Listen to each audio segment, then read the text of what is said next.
Amahoro y'Imana n'abane nawe wese wakoze subscribe kuri Duhinduke TV ndetse na Feza TV show. Uyu ni wa mwanya rero mbagezaho tuntu n'utundi tugenda ducicikana hirya no hino mu binyamakuru bigiye bitandukanye, haba mu Rwanda, hanze y'u Rwanda hose mbagererayo. Niba uri mushyashya hano kandi urasabwa gukora subscribe kugira ngo ujye ubona amakuru yacu mu buryo butakugoye. Njyewe kuri mikoro Nirebe Aisha, ikaze rero. Mu makuru yacu rero tugiye kuganira kuri bimwe bigiye bitandukanye birimo kuvugwa hano hanze, aho bivugwa ko umunyamakuru wa siporo wakoreraga ikinyamakuru gikomeye hano mu Rwanda ariyo televiziyo y'igihugu ya RBA ariwe Rigani Rugaju, aho bivugwa ko yamaze kwirukanwa. Ndetse tugaruke no ku makimbirane ye na Lorenzo ariwe munyamakuru bakoranye igihe kinini, aho birimo kuvugwa ko badacana uwaka. Ese aba banyamakuru bombi bari kuzira iki cyangwa bari gupfa iki? Ibi rero nibyo tugiye kuva imuzi n'imuzingo, uri kumwe Nirebe Aisha. Umunyamakuru wa siporo kuri RBA Rigani Rugaju yavuze ko hari igihe kizagera agashyira hanze byose azi kuri Musangwa Christian ariwe bita Lorenzo bakoranye, kandi kuva icyo gihe nta muntu uzongera kumuha n'amazi. Ndayishimiye Rugaju Rigani na Musangwa Christian ariwe bita Lorenzo bahoze bakorana kuri RBA, ariko uyu wa nyuma aza kuhava nyuma yo guhagarikwa kubera ko aba bombi barwanye kuwa 26 Kamena 2025 ubwo bari muri RBA hafi yawe, gahunda yo kwegereza Radio Rwanda abaturage mu karere ka Karongi. Nyuma yaho byagiye bivugwa ko aba bombi badacana uwaka. Rigani yavuze ko Lorenzo yishimiye ifungwa rye ubwo RDF yakurikiranaga ibijyanye n'ikoreshwa nabi ry'amafaranga muri APRFC, ariko nyuma yo gufungurwa k'uyu munyamakuru bongeye kugaragara hamwe bamamaza ibikorwa bigiye bitandukanye. Gusa byasaga nko kurenzaho kuko ihangana ryabo ryongeye kugaragara muri iki cyumweru ubwo byamenyekanaga ko Ngabo Robin wari ushinzwe itangazamakuru n'itumanaho muri Rayon Sport yasezeye. Ababikurikiranira hafi ibyo muri iyi kipe bemeza ko ababyihishe inyuma ari abanyamakuru ba SKFM ndetse na Lorenzo ariwe uzamusimbura. Itangazo rya Rayon Sport ryamagana ibyatangajwe na Rigani kuri Radio Rwanda avuga kuri kwirekurwa rya myugariro Serumogo ritavuzweho rumwe muri Gikundiro, ryatumye icyari kibyimbye hagati y'uyu munyamakuru na Lorenzo kimeneka. Kuba iri tangazo ryarasohotse ku mbuga bwite za Lorenzo mbere y'uko imbuga nkoranyambaga za Rayon Sport, byatumye benshi bemera ko ibyavuzwe ari ukuri, ko ari we wasimbuye Ngabo Robin nubwo we yabyamaganiye kuri. Muri live yakozwe kuri Instagram ku mugoroba wo kuwa gatanu, Rugaju Rigani yagaragaje ko bitumvikana uburyo itangazo ry'ikipe ryabanza ku muntu utayirimo.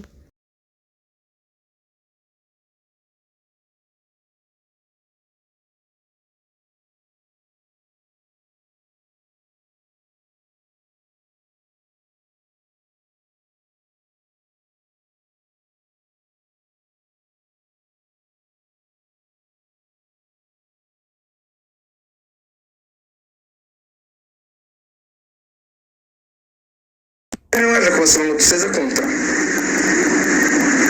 For what? Like for what? Ko yabanzaga musi arasesa kontra ngo bigende bita, kuko umuntu asaba gusohoka mu kazi ari uko akazi katamuryoheye. Ko yarakinaga ikintu match apera abanzamo niye hirara icya kabiri. Ni rese musabye ko basesa amasezerano. Niba rero yaramusabye ko basesa amasezerano yabimusabye ishingiye kuki, ko yari ibizi neza ko igiye ikajya ku bumwe mu kiniro yaguze Obedi.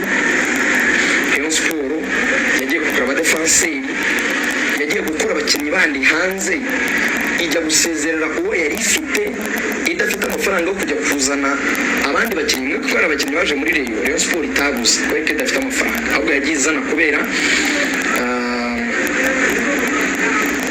amasezerano y'amezi 6 bakamukubita salary nini, nuko baje aba benshi muri bo nta mafaranga yo kwita mwari ifite.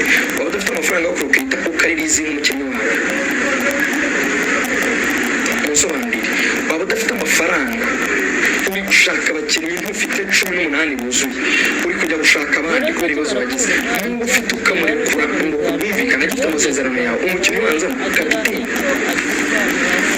bose ni Gakwaya niyo duhuye nta nsuhuza kuko ntumvikanye nawe kumvuga yo kwita abakinnyi ba Rayon Sport abaswa ntashobora no kunsuhuza duhuye mu nzira can imagine rero kumva ko umuntu wayangize ngo umuvugizi wa Rayon Sport it's unbelievable umuntu wese ubivuga arabizi ko ababeshya afite impamvu ahari batekereza ko ari ubwo buryo bwo kunyangisha abantu ariko ngiye ibintu nk'ibi mbicamo nkabisohokamo nemye rwose niko nubakitse